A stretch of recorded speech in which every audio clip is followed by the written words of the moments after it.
সবাইকে নমস্কার। আজকের লাইভ শুরু করছি। আজকের বিষয়বস্তু হচ্ছে যে বাচ্চাদের মধ্যে ধৈর্যশীল অর্থাৎ ধৈর্য ব্যাপারটা বাচ্চাদের ক্ষেত্রে কিন্তু খুবই গুরুত্বপূর্ণ। এই কারণে যে বাচ্চারা কখনোই এক জায়গায় স্থির হয়ে বসে না, বা ধৈর্য বলে ব্যাপারটা তাদের ক্ষেত্রে খুব কম। সেক্ষেত্রে আমরা বড়রা কি করতে পারি তাদের ক্ষেত্রে? আমাদের প্রথম কাজ হবে তাদের ছোট ছোট কাজগুলো, মানে একটা বিশাল বড় কাজ না করে তাকে ছোট ছোট কাজে ভাগ করে দেওয়া। বাচ্চাদের যদি ছোট ছোট কাজের মধ্যে ধৈর্য ব্যাপারটাকে আনা যায় তাহলে খুব ইজি ভাবে ব্যাপারটা করা যেতে পারে। উদাহরণস্বরূপ যদি বলতে পারি আমি, ধরুন আপনি আপনার বাচ্চাকে বললেন যে তুমি 4টে জলের বোতল পড়ো, এটা তোমার রোজকার কাজ, তুমি প্রতিদিন 4টে করে জলের বোতল, এটা একদম ছোট্ট কাজ। বা তুমি প্রতিদিন ঘরটাকে তোমার মতো করে তুমি ঝাঁট দিতে পারো। অর্থাৎ এইগুলো তার মধ্যে ধৈর্যশীলের যে ব্যাপারটা আছে সেটাকে যেমন নিয়ে আসবে এবং কাজ করার একটা জায়গাও তৈরি করবে, যে কিভাবে এই কাজগুলো করা যায়, এই কাজগুলো থেকে কি শিখতে পারছি। এবং তারই সঙ্গে তাদের অনুভূতিগুলোকে একটুখানি বোঝার চেষ্টা করতে হবে, যে কি অনুভূতির মাধ্যমে তারা কাজটা করতে চাইছে। অর্থাৎ আমরা অনেক সময় কি হয়, তাদের অনুভূতিটাই বুঝতে পারি না বলে তারা ধৈর্যচ্যুত হয়ে যায় এবং যার ফলে একটা রাগ বা একটা ইচ্ছা কাজে পায়। যেমন আমাদের ক্ষেত্রেও হয়, বড়দের ক্ষেত্রেও এটা বিশেষ করে ব্যাপার হয়, যে একটা বিশেষ একটা কারণে আপনি হয়তো কোনো একটা পারফেক্ট সময়ে একটা কাজ করছেন, সেই কাজটা করবেন বলে ঠিক করেছেন, কিন্তু দেখছেন সেই কাজটা করার যে পরিমণ্ডলটা সেইটা সেই সময়ের জন্য ঠিক তৈরি নেই। তখন আপনার ধৈর্যচ্যুতি হবে এবং আপনি রেগে যাবেন, যার ফলে ধৈর্যশীলতার যে ব্যাপারটা সেটা অনেকটা ব্রেকডাউন হবে। খেলা ও কার্যকর, অর্থাৎ খেলা এবং কার্যকলাপের মধ্যে থেকে যদি একটা ধৈর্যশীল ব্যাপারটা আনা যায় তাহলে অনেক বেটার হবে। খেলা এবং ধৈর্যশীল মধ্যে কি কি খেলা যেগুলো ধৈর্যশীল ভাবে খেলতে হবে, খুব তাড়াহুড়ো করে না খেলে? আমরা লুডো বলতে পারি, চেস সবচেয়ে বেটার, খুব ধৈর্যশীল অর্থাৎ ধৈর্য ধরে ব্রেইনকে ঠিক মতো মুভ করে এবং তার সঙ্গে নিজের আইকিউকে আরেকটু পরিষ্কার করে এই খেলাগুলো খেলা যেতে পারে বাচ্চাদের সঙ্গে। এবং এতে বাচ্চাদের একটা বুস্টও হবে, যে একটা তার ভালো লাগার দিকগুলো বেরিয়ে আসবে। তার সঙ্গে থাকছে কিছু ইতিবাচক কাজকর্ম।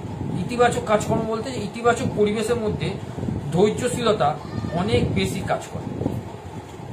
ইতিবাচক ক্ষেত্রে মানে অর্থাৎ আমরা পজিটিভ ওয়েতে যে যে কাজগুলো করার কথা ভাবি, সেই পজিটিভ ওয়েতে সেই কাজগুলোকে যদি আমরা করতে পারি। যেমন আমি প্রতিদিন 4 পাতা করে লিখব, এটা বাচ্চার জ্ঞান একটা টাস্ক, যে তুমি প্রতিদিন 4 পাতা করে লিখো। তুমি যাই লেখো, বাংলা লেখো, ইংলিশ লেখো, উর্দু, তেলেগু, যা পারো লেখো, 4 পাতা লিখো। হাতের লেখা নয়, কিন্তু এটা এইখানেই আমরা ভুলটা করি। হাতের লেখার কনসেপ্ট নয়, ওকে বলতে হবে যে তোমাকে লিখতে হবে।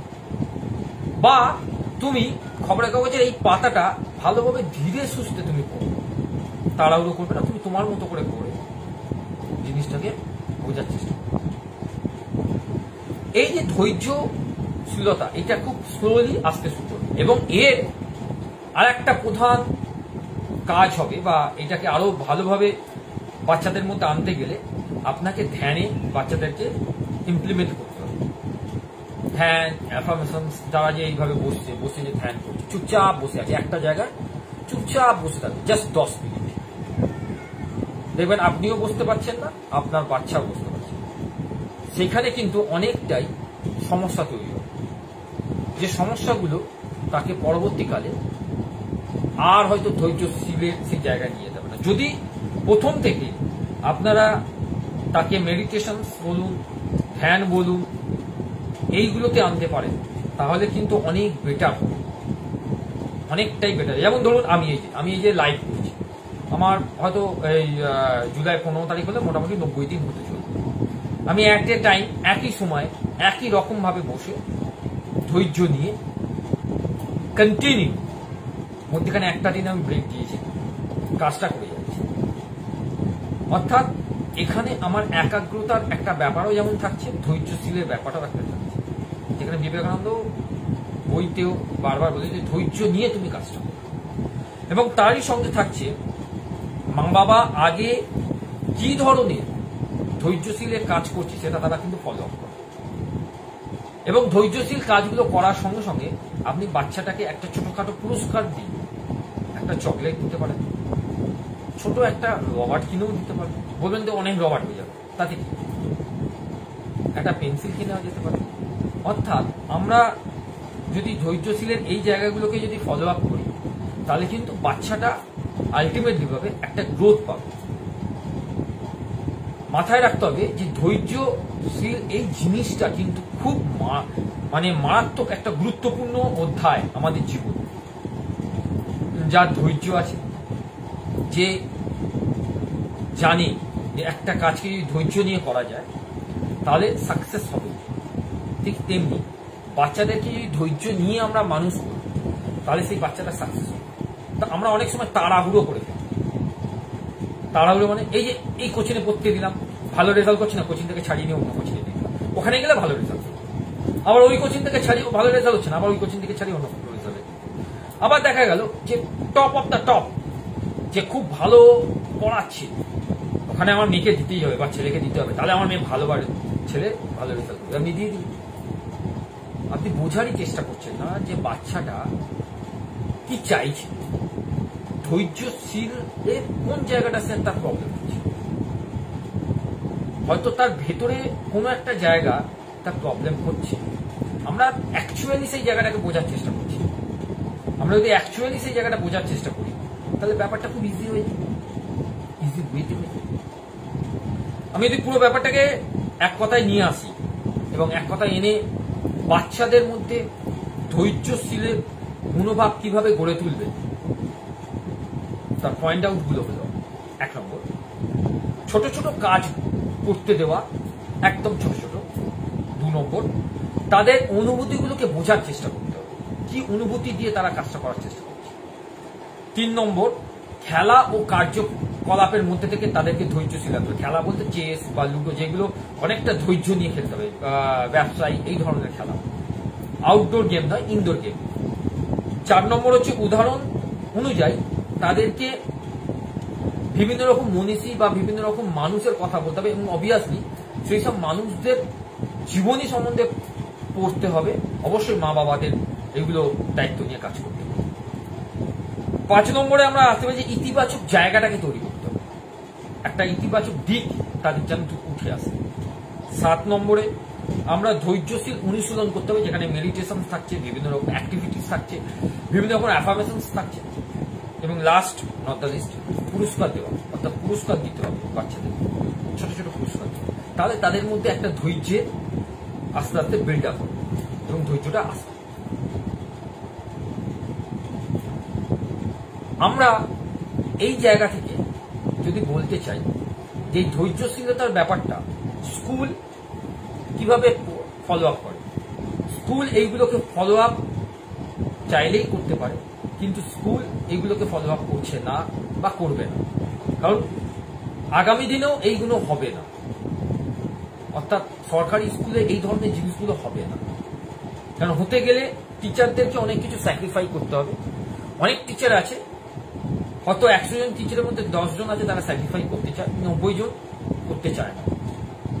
অর্থাৎ 90 জন তারা সবসময় খেয়াল রাখে তাদের ডিএটা কতটা বাড়লো, এইচআরএ অর্থাৎ হাউস রেন্ট অ্যালাউয়েন্সটা কতটা বাড়লো, বেসিকটা ঠিকঠাক এখনো হচ্ছে না, পে কমিশনটা তাদের মনোমতো এখনো হয়নি। তারা একটা জিনিস ভুলে যায় যে সরকারি স্কুলে টিচার মানে সে বাধ্য বাচ্চাটাকে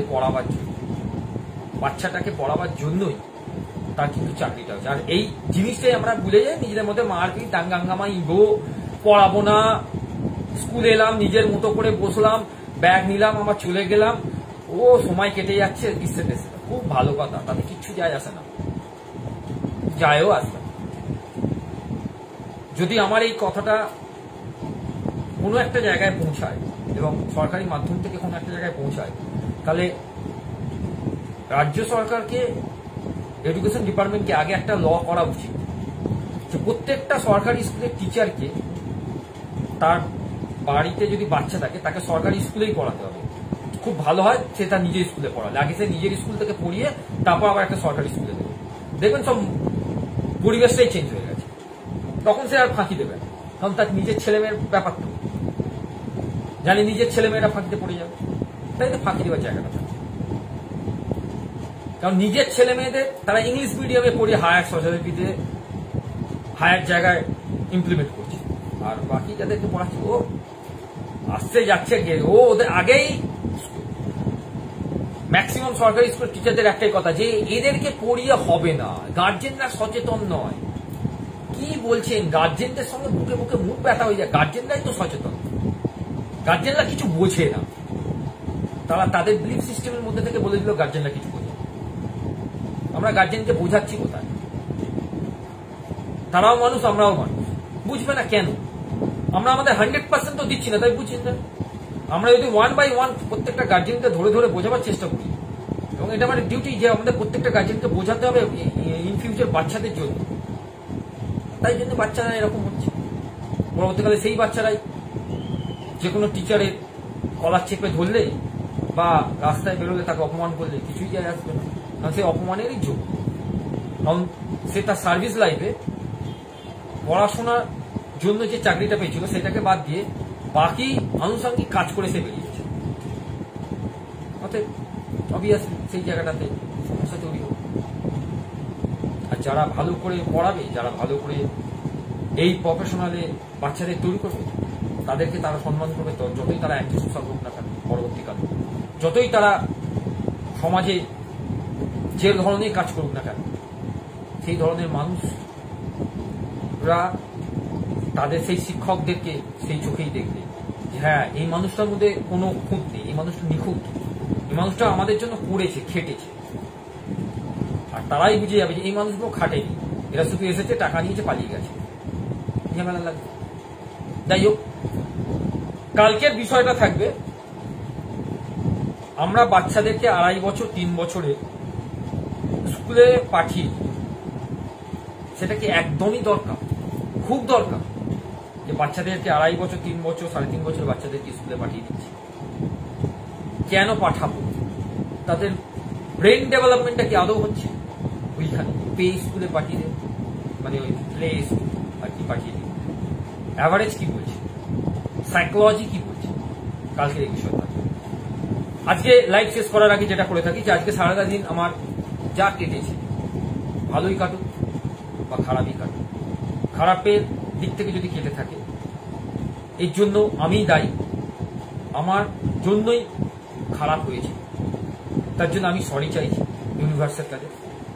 ইউনিভার্সের কাছে আমি সরি এই কারণেই চাইছি, হয়তো কোনো কারণবশত কোনো একটা পরিস্থিতির মধ্যে থেকে সেই পরিস্থিতি আমার হাতের বাইরে চলে যাচ্ছিল, সেই পরিস্থিতিকে কন্ট্রোল করতে পারিনি, তার জন্য হয়তো আমি অনেক বাজে কথা বলে দিয়েছি, সেই সব কারণের জন্য আমি ইউনিভার্সের কাছে সরি চাইছি। আমি দুঃখিত সেই সব কারণের জন্য, যে কারণগুলো আমার কেন্দ্রিক গড়ে উঠেছে। আমি দুঃখিত সেই সব কারণের জন্য, যে কারণে হয়তো এই সমাজ ব্যবস্থার কিছুটা হলেও সমস্যা তৈরি হচ্ছে। আমি দুঃখিত সেই সব কারণের জন্য, যেখানে আমি হয়তো কোনো উদ্ভিদ বা প্রাণীকে কষ্ট দিয়েছি।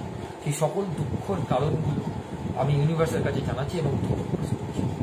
থ্যাংক ইউ ইউনিভার্স, যে তুমি আমার পরিবার, আমার মেয়েদের, আমার মা বাবা এবং আমার পরিবারের সকল সদস্যকে ভালো রেখেছো, যা আমার ভারতীয়দের ভালো রেখেছো, আমাদের দেশের প্রত্যেকটা মানুষকে ভালো রেখেছো, আমার লাইফে যতজন মানুষ থাকে তাদেরকে ভালো রেখেছো, ফেসবুকে যতজন মানুষ আছে তাদেরকে ভালো রেখেছো। Thank you universe. এই কারণে আমি যেসব স্কুলের বাচ্চাদের সঙ্গে জড়িয়ে আছি তাদেরকে তুমি ভালো, তাদেরকে ভালো রেখেছো বলেই আমি এবং আমার টিম তোমাকে এত ভালোবাসি universe. I love you universe, যে তুমি প্রত্যেকটা বাচ্চাকে খুব ভালো রেখেছো। তার মতো কিছু বাচ্চার একটু শরীর খারাপ হচ্ছে, তাদেরকে তুমি ভালো রাখবে, সেইটুকুনি আশা রাখবে। তাই আই লাভ ইউ ইউনিভার্স, তুমি প্রত্যেকটা মানুষকে ভালো হওয়ার সুযোগ দিচ্ছ, সেই সুযোগে তারা সদ্ব্যবহার করবে কি অসৎ ব্যবহার করবে সেটা তাদের উপরেই তুমি ছেড়ে দিচ্ছ, কারণ তুমি সাহায্যের হাত বাড়িয়ে দিচ্ছ সবার সামনে, সবাইকে ভালো হওয়া। তারা সেই হাত ধরবে না হাত ধরবে না সেটা তাদের। সেই কারণের জন্য আমরা সবাই তোমার কাছে কৃতজ্ঞ ইউনিভার্স। এই কারণে কৃতজ্ঞ যে তুমি প্রত্যেকটা মানুষের মধ্যে থেকে মানুষকে ভালো করার যে দৃষ্টিভঙ্গিগুলো সেইগুলোতে কাজ করছো। এই কারণে ইউনিভার্স তোমাকে সবাই ভালোবাসে। ইউনিভার্স এত ভালো যে প্রকৃতি নিয়ম মেনে ইউনিভার্স নিজের কাজ করে যাচ্ছে, এবং আমরা এতদিন থেকে বেঁচে আছি। নতুন নতুন জিনিসগুলো যে উদ্ভব হচ্ছে, নতুন নতুন জিনিসের যে আবিষ্কার হচ্ছে, তার সবটাই পিছনে আছে ইউনিভার্স। ইউনিভার্সের কাছে আমরা সবাই কৃতজ্ঞ। আমরা কৃতজ্ঞ নিজেদের কাছে, আমরা কৃতজ্ঞ ইউনিভার্সের কাছে যে সত্যিকারের মানুষ গড়ার কাজ যেসব মানুষেরা করছে, অর্থাৎ আপনারা যেমন করছেন, সেই সব মানুষদের সব বুদ্ধি এবং তাদের সঙ্গে থেকে ইউনিভার্স তাদের মনোবদ্ধ করাচ্ছে। I love universe. শেষ করার আগে কালকে লাইভটা আরেকবার বলে দিই। কালকে লাইভ হচ্ছে যে আমরা বাচ্চাদেরকে প্লে স্কুলে পাঠিয়ে দিচ্ছি, তাদের বয়স যেমন 3 বছর, 3.5 বছর, 4 বছর, 4.5 বছর হচ্ছে। অ্যাকচুয়ালি কি ঠিক তাই? সেটা কি করা ঠিক না? আমরা আমাদের সময়টাকে কোনো একটা কাজে ইমপ্লিমেন্ট করে বাচ্চাটাকে পাঠিয়ে দিচ্ছি একটা প্লে স্কুলে, কি না ছোট বয়স থেকে অভ্যেস তৈরি করে। সাইকোলজি কি বলছে? সত্যি কি ছোট বয়স থেকে অভ্যেসটা তৈরি হচ্ছে না সেখানেও কোনো না কোনো জায়গায় একটা গ্যাপ হচ্ছে? যদি সেটাই হয় তাহলে যারা আমার লাইভ দেখছে বা যারা আমার লাইভ শুনবে আগামীকাল বা পরে, আমরা কি প্লে স্কুলে ভর্তি হয়েছিলাম? নিজের দিকে একটু তাকিয়ে উত্তরটা দেবো। আমরা তো 6 বছর, 6.5 বছর বা 7 বছরে অনেক সময় ইনফ্যান্ট বলে যখন সেই ক্লাসটা ছিল, যেটা এখন 1 হচ্ছে, তখন ভর্তি হয়েছিল। তাহলে কি আমরা পড়াশোনা শিখিনি বা তারা পড়াশোনা শিখিনি? মানে এখন কেন বাচ্চাদেরকে এত ছোট বয়সে স্কুলে পাঠিয়ে দিচ্ছে? এর পেছনে সাইকোলজিক্যালি বাচ্চাটার কি ডেভেলপমেন্টে প্রবলেম তৈরি হচ্ছে, সেটা নিয়ে কালকে লাইভ হবে। আশা করছি ভালো লাগবে। ততক্ষণের জন্য আপনারা সকলে ভালো থাকছেন, ভালো থাকবেন, এই বলে আজকে লাইভ শেষ করছি। শুভরাত্রি।